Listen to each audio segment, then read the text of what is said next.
નમઃ શિવાય. હર હર મહાદેવ. સનાતન ધર્મનો નાદ ગજવવા અનહદ નાદમાં આપ સૌ ભક્તજનોનું સ્વાગત છે. આજના વિડીયોમાં આપણે શ્રી દુર્ગા સપ્તશતી ચંડી પાઠનો ચોથો અધ્યાય સાંભળીશું.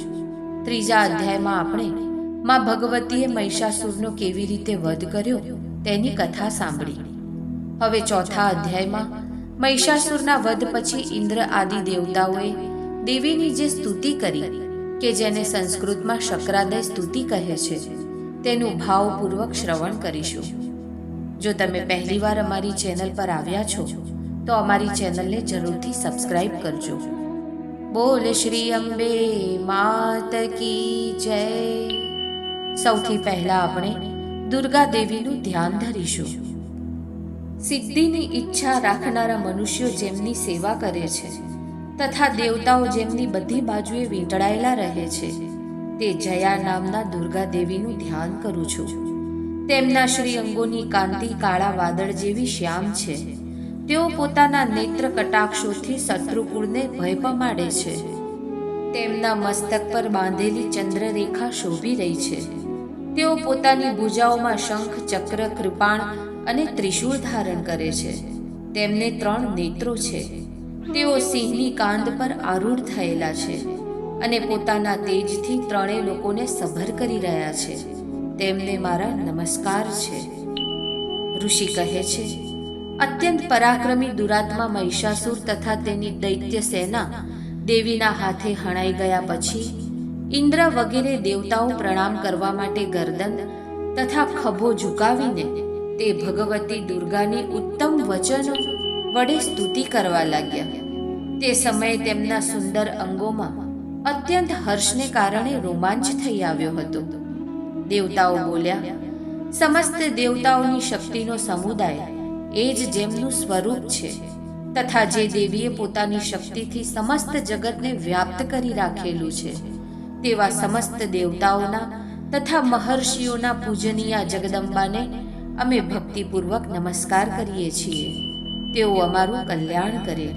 જેમના અનુપમ પ્રભાવ અને બળનું વર્ણન કરવાને ભગવાન શેષનાગ, બ્રહ્માજી તથા મહાદેવજી પણ સમર્થ નથી. તે ભગવતી ચંડિકા સમસ્ત જગતનું પાલન કરવાનું તેમજ અશુભ ભયનો નાશ કરવાનું વિચારે. જેઓ પુણ્યાત્માઓના ઘરોમાં પોતે જ લક્ષ્મી રૂપે, પાપીઓને ત્યાં દરિદ્રતા રૂપે, શુદ્ધ અંતઃકરણવાળા મનુષ્યોના હૃદયમાં બુદ્ધિ રૂપે, સત્પુરુષોમાં શ્રદ્ધા રૂપે તથા ઉમદા કુળમાં જન્મેલા મનુષ્યોમાં લજ્જા રૂપે નિવાસ કરે છે તેવા તમને હે દેવી અમે નમસ્કાર કરીએ છીએ. હે ભગવતી દુર્ગા, તમે સમસ્ત વિશ્વનું પાલન કરો. હે દેવી, તમારા અચિંત્ય રૂપનું અસુરોના નાશ કરનારા તમારા મહાન પરાક્રમનું અને સમસ્ત દેવતાઓ તથા દૈત્યો સમક્ષ યુદ્ધમાં પ્રગટાવેલા તમારા અદ્ભુત ચરિત્રોનું વર્ણન અમે કેવી રીતે કરીએ? તમે સમસ્ત વિશ્વની ઉત્પત્તિમાં કારણ છો. તમારામાં સત્વગુણ, રજોગુણ અને તમોગુણ આ 3 ગુણ વિદ્યમાન છે. તો પણ દોષો સાથે તમારો સંસર્ગ જણાતો નથી. ભગવાન વિષ્ણુ, મહાદેવજી વગેરે દેવતાઓ પણ તમારો પાર પામી શકતા નથી. તમે સૌનો આશ્રય છો. આ સમસ્ત જગત તમારું અંશભૂત છે કારણ કે તમે સૌની આદિભૂત અવ્યાકૃત પરા પ્રકૃતિ છો. હે દેવી, સમસ્ત યજ્ઞોમાં જેના ઉચ્ચારણથી બધા દેવતાઓ તૃપ્તિ સંપન્ન કરે છે તે સ્વાહા તમે જ છો. આ ઉપરાંત તમે પિતૃઓની પણ તૃપ્તિનું કારણ છો. તેથી સૌ તમને સ્વધા પણ કહે છે. હે દેવી, જેઓ મોક્ષ પ્રાપ્તિનું સાધન છે, અચિંત્ય મહાવ્રત સ્વરૂપા છે, તેમજ જેમનો અભ્યાસ સમસ્ત દોષોથી રહિત, જીતેન્દ્રિય, તત્વને જ સાર વસ્તુ માનનારા તથા મોક્ષની અભિલાષા રાખનારા મુનિઓ કરે છે તે ભગવતી પરાવિદ્યા તમે જ છો. તમે શબ્દ સ્વરૂપા છો અને અત્યંત પવિત્ર ઋગ્વેદનો, યજુર્વેદનો તથા ઉદ્ગીથના મનોહર પદોના પાઠવાળા સામવેદનો પણ આધાર તમે જ છો. તમે જ દેવી, વેદત્રયી અને ભગવતી છો. આ જગતની ઉત્પત્તિ અને તેના પાલન માટે તમે કૃષિ અને આજીવિકા રૂપે પ્રગટ થયેલા છો. તમે સમસ્ત જગતની ઘોર પીડાનો નાશ કરનારા છો. હે દેવી, જેના થકી સઘળા શાસ્ત્રોનું સારનું જ્ઞાન થાય તે મેધા તમે જ છો. દુર્ગમ ભવસાગરમાંથી પાર ઉતારનારી નૌકારૂપ દુર્ગા પણ તમે જ છો. તમારી કશામાંય આસક્તિ નથી. કૈટબના શત્રુ ભગવાન વિષ્ણુના વક્ષસ્થળમાં નિવાસ કરનારા ભગવતી લક્ષ્મી અને ભગવાન ચંદ્રશેખર વડે સન્માનિત દેવી ગૌરી પણ તમે જ છો. તમારું મુખ મંદ મંદ સ્મિતથી સુશોભિત છે, નિર્મળ છે. પૂર્ણ ચંદ્રબિંબનું અનુકરણ કરનારું અને સુવર્ણની મનોહર કાંતિ કરતાંય સુંદર છે. તેમ છતાં તેને જોઈને મહિષાસુરને ક્રોધ ઉપજ્યો અને એકાએક જ એણે તમારા પર પ્રહાર કર્યો, એ ભારે નવાઈની વાત છે. હે દેવી, આપનું મુખ જ્યારે ક્રોધયુક્ત થવાથી ઉદય વેળાના ચંદ્રમાની જેમ લાલ થયું અને ખેંચાયેલી ભમરોને કારણે વિકરાળ થઈ ઉઠ્યું, ત્યારે તેને જોઈને મહિષાસુરના પ્રાણ તરત જ નીકળી ગયા નહીં, એ તો એના કરતાં પણ મોટા આશ્ચર્યની વાત છે. કારણ કે ક્રોધે ભરાયેલા યમરાજને જોઈને ભલા કોણ જીવતું રહી શકે? હે દેવી, તમે પ્રસન્ન થાઓ. પરમાત્મા સ્વરૂપા તમારા પ્રસન્ન થવાથી જગતનો અભ્યુદય થાય છે અને તમારા ક્રોધે ભરાઈ જવાથી તમે તરત જ કેટલાય કુળોનો વિનાશ કરી નાખો છો. એ વાત હમણાં જ અનુભવવા મળી. કારણ કે મહિષાસુરની આ વિશાળ સેના તમારા કોપથી ક્ષણવારમાં નષ્ટ થઈ ગઈ છે. હંમેશા અભ્યુદય આપનારા તમે, જેમના પર પ્રસન્ન થાઓ છો તેઓ જ રાજ્યમાં સન્માનિત થાય છે. તેમને જ ધન સંપત્તિ અને યશ મળે છે. તેમનો જ ધર્મ ક્યારેય ક્ષીણ થતો નથી અને તેમના જ વિવેકી સંતાનો, પત્ની અને નોકર ચાકરો ધન્ય હોય છે. હે દેવી, પુણ્યાત્મા મનુષ્ય તમારી જ કૃપાથી દરરોજ અત્યંત શ્રદ્ધાપૂર્વક બધા પ્રકારના ધર્મને અનુકૂળ કર્મ હંમેશા કરતો રહે છે અને તેના પ્રભાવથી સ્વર્ગ લોકમાં જાય છે. તેથી જ તમે ત્રણેય લોકમાં અચૂકપણે મનોવાંછિત ફળ આપનારા કહેવાઓ છો. હે મા દુર્ગા, તમે તમારું સ્મરણ કરવાથી બધા પ્રાણીઓનો ભય હરી લો છો અને સ્વસ્થ મનુષ્યો તમારું ચિંતન કરે છે તો તમે તેમને પરમ કલ્યાણમયી બુદ્ધિ આપો છો. દુઃખ, દારિદ્ર્ય અને ભયને હરનારા હે દેવી, તમારા સિવાય અન્ય કોણ છે કે જેનું ચિત્ત સૌનો ઉપકાર કરવા માટે હંમેશા દયાદ્ર રહ્યા કરતું હોય? હે દેવી, આ રાક્ષસોને મારવાથી સંસારને સુખ શાંતિ મળે તથા આ રાક્ષસો દીર્ઘકાળ સુધી નરકમાં રહેવા માટે ભલેને પાપ કરતા હોય પણ આ સમય યુદ્ધમાં મૃત્યુ પામીને સ્વર્ગ લોકમાં જાય, અવશ્ય જ આવું વિચારીને તમે શત્રુઓનો વધ કરો છો. તમે શત્રુઓ પર શસ્ત્રોનો પ્રહાર શા માટે કરો છો અને સમસ્ત અસુરોને દ્રષ્ટિપાત માત્રથી જ શા માટે ભસ્મીભૂત નથી કરી દેતા? એમાં પણ એક રહસ્ય છે. આ શત્રુઓ પણ મારા શસ્ત્રોથી પવિત્ર થઈને ઉત્તમ લોકમાં ભલે જાય.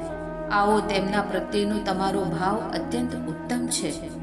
તમારા ખડગની તેજ રાશિની ભયંકર પ્રભાથી તથા તમારા ત્રિશૂળના અગ્રભાગના સઘન તેજથી અંજાઈ જઈને અસુરોની આંખો ફૂટી ગઈ ને, એમાં કારણ એ જ હતું કે ત્યારે તેઓ મનોહર કિરણોવાળા ચંદ્રમાની જેમ આનંદ આપનારા તમારા આ સુંદર મુખનું દર્શન કરી રહ્યા હતા. હે દેવી, તમારું શિવ દુરાચાર્યોના હીન આચરણોનું શમન કરનારું છે. સાથે જ તમારું આ રૂપ એવું છે કે જે અચિંતનીય છે અને જેની ક્યારેય બીજાઓની સાથે તુલના પણ થઈ શકતી નથી. તથા તમારું બળ અને પરાક્રમ તો દૈત્યોનો પણ નાશ કરનારું છે કે જેઓ ક્યારેક તો દેવતાઓના પરાક્રમનો પણ નાશ કરી ચૂક્યા હતા. આ પ્રમાણે તમે પોતાના શત્રુઓ પર પણ પોતાની દયા જ પ્રગટ કરી છે. હે વરદાયિની દેવી, તમારા આ પરાક્રમની તુલના કોની સાથે થઈ શકે?